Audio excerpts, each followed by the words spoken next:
Greetings, fanboys and fangirls. Jared here with another video from Fanboys Forever.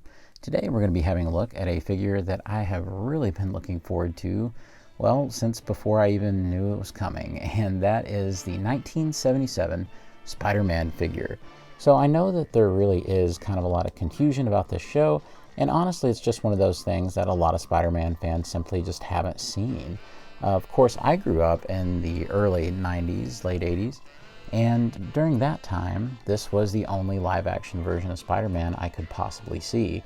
The Sci-Fi Channel was hosting Mighty Marvel marathons at the time, and it made a huge impression on me because they were showing the 70s Spider-Man series.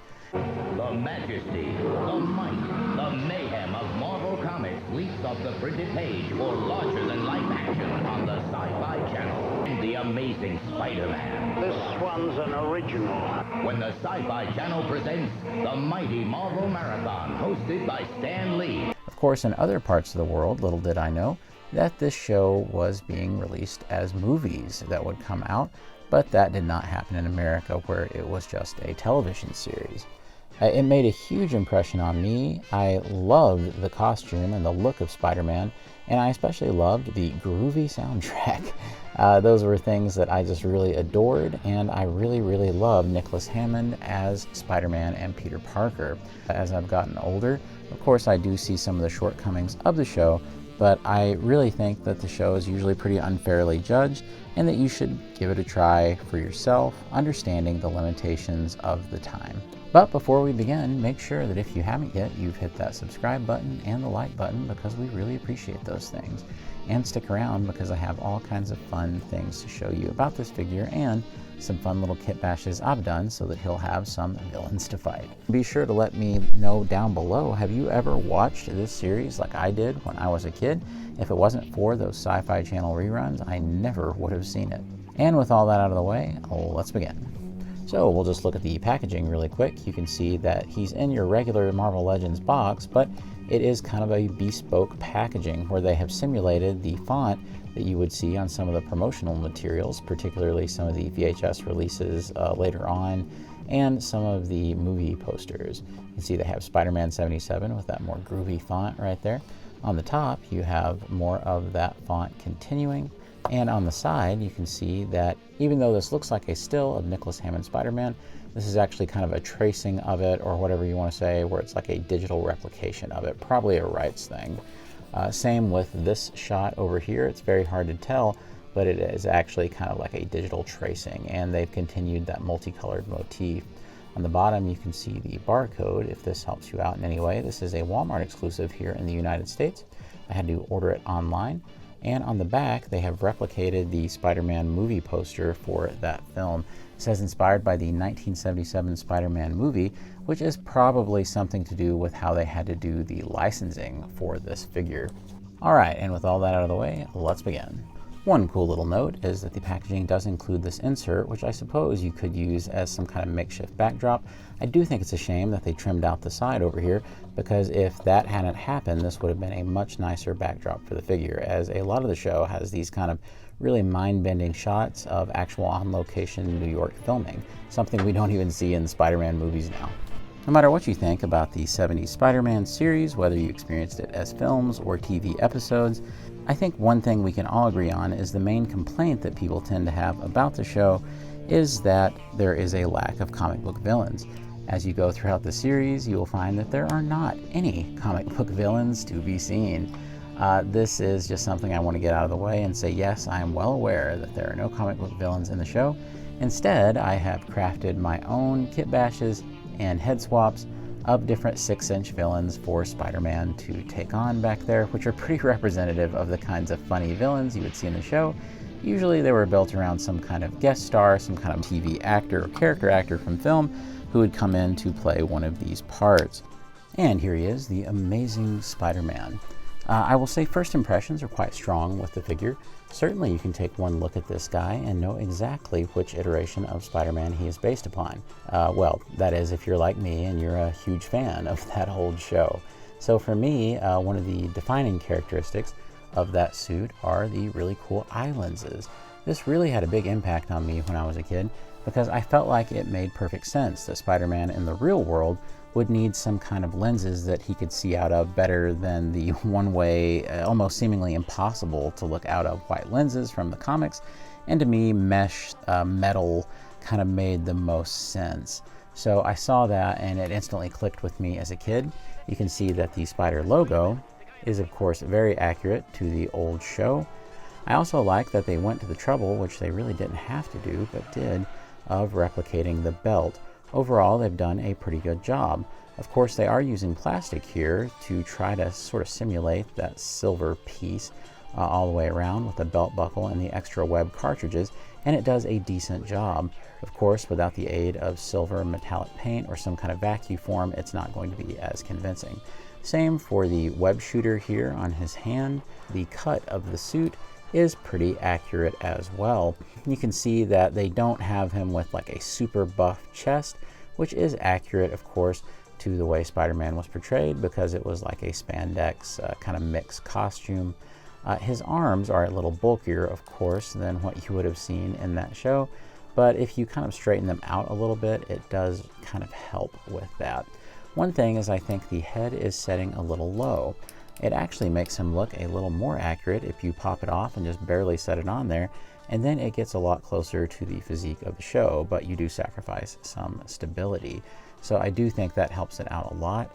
But because there is a lot of reuse from previous Spider-Men here, you do kind of end up with maybe a slightly stubbier look than you should have for this particular version of Spider-Man. It's really more of a nitpick than anything else, but I do think that might be the only area where the figure does suffer slightly, is maybe the proportions are ever so slightly off. But overall, it is pretty effective. You also have to appreciate, and has been seen in this sculpt before, all the little folds and things like down here at the inseam and on the arms that give it that fabric look that don't really have to be there. They're also noticeable around the back. Speaking of the back, you can actually see the spider symbol is quite accurate as well. One thing that is a little unfortunate is the giant hole that's in his back right there. Of course, this is a common feature with many figures in the 1/12 scale, especially Marvel Legends, but it does break up the sculpt, and I'm not really sure it's worth it, as I don't know too many folks that utilize that, but that's not to say there isn't some. Speaking on articulation, of course, a lot of people will already be familiar with the Spider-Man body and what it has to offer, but that won't stop us from going ahead and having a look. You can see I popped the head back down so that you can see its articulation. He can look really far down, so I am quite pleased with that.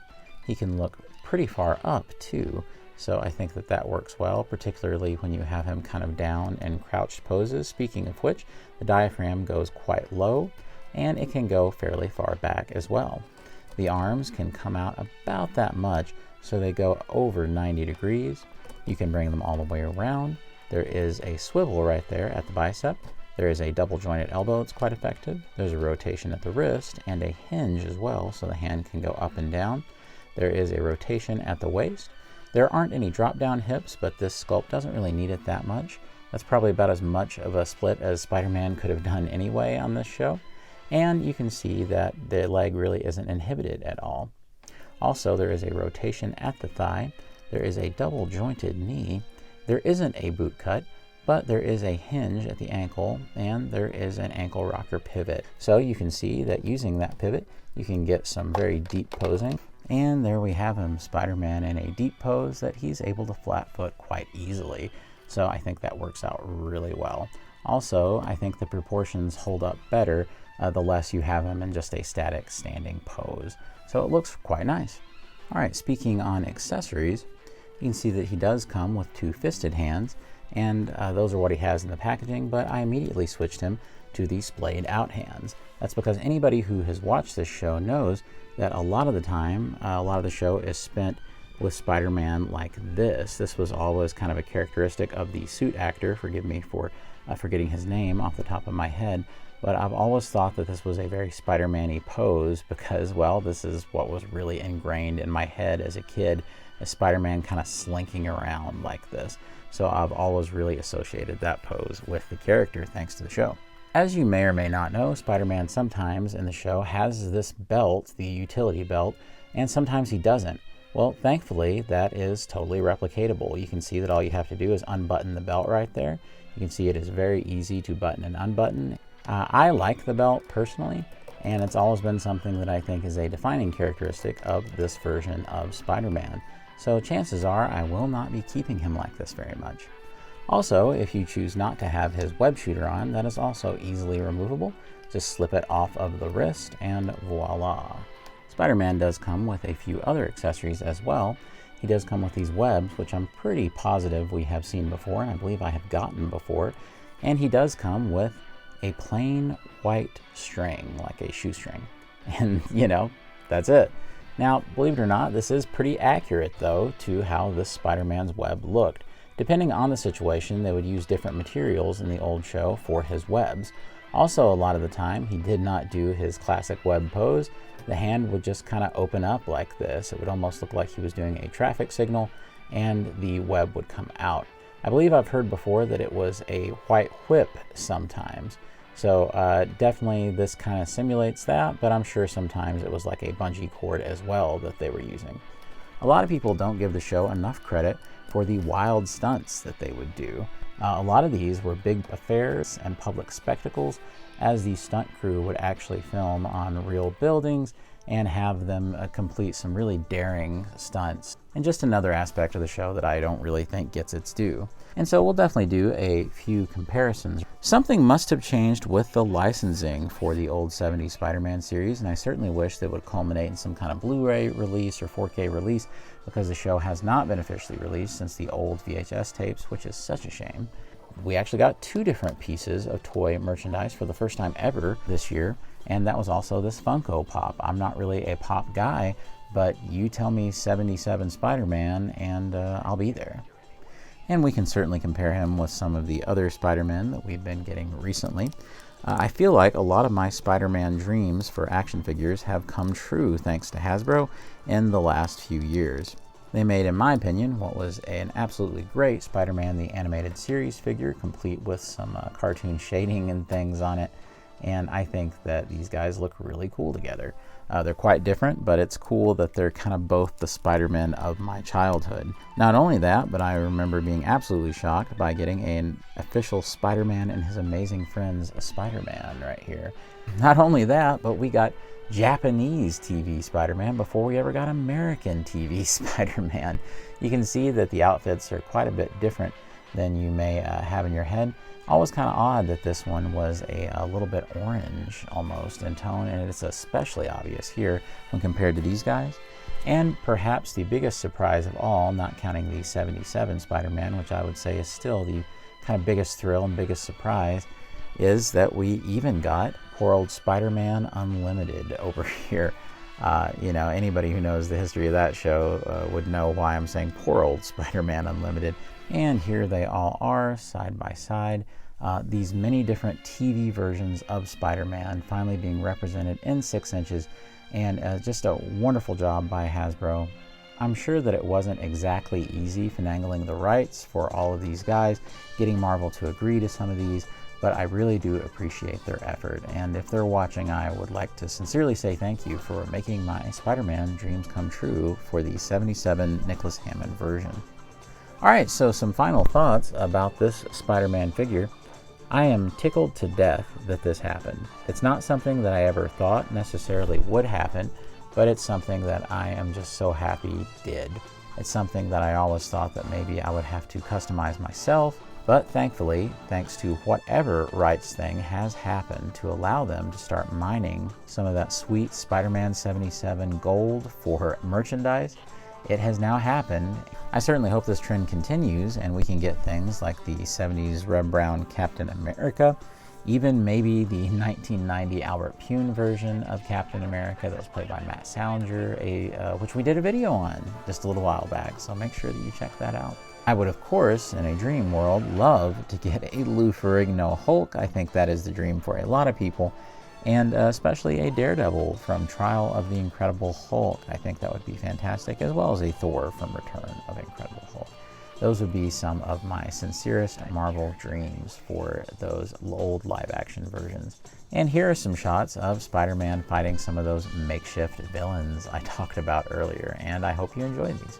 Do you have a soft spot for this old show in your heart like I do from my childhood? If you have any love at all for that old 70s Spider-Man series, please let me know down in the comments below. I would love to know that I'm not the only one that remembers this old show and just absolutely adored it. As a matter of fact, if it wasn't for this old show, I'm not sure that I ever would have became the big Spider-Man fan that I am today, and it often hurts me to hear people say such mean things about it.